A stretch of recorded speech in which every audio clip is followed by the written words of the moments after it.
Deci, din nou din cavernă, lumina asta care e cam bizară e pentru că e foarte târziu noapte, dar cum am promis, mi-am promis în fiecare zi să fac câte un material de 2-3 minute în care nu o să știu niciodată ce o să spun.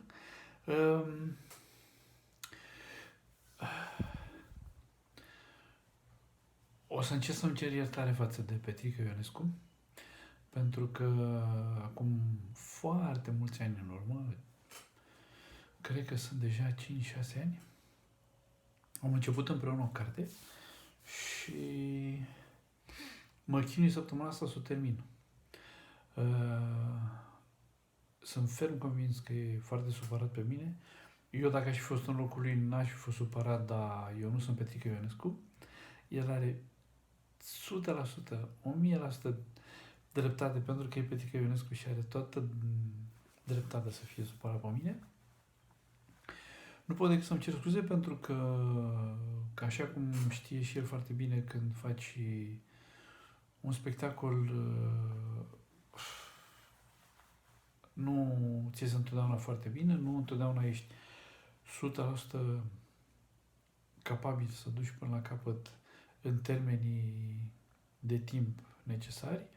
Diferența este că pe mine nu mă presează nimeni de adevăratele să termin cartea, ci doar bunul meu simț, care cam șchioapătă, îi recunosc, aici e primul lucru pentru care îmi cer scuze față de el.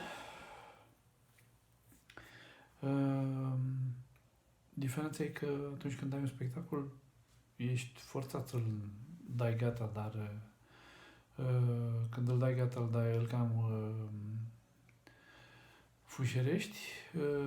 Eu nu vreau să fușerez cartea, nu vreau să fușeresc nici ce mi-a dat el și nu vreau să fușerez nici ce așteaptă editorul de la mine. Și recunosc că nu vreau să fușerez nici ce aștept eu de la mine. Deci, Petrica, te rog frumos să mă ierți. Sper ca la momentul când o să termin cartea să-mi fie măcar la aceeași înălțime cu calitatea carierei tale și să reflecte cât se poate de bine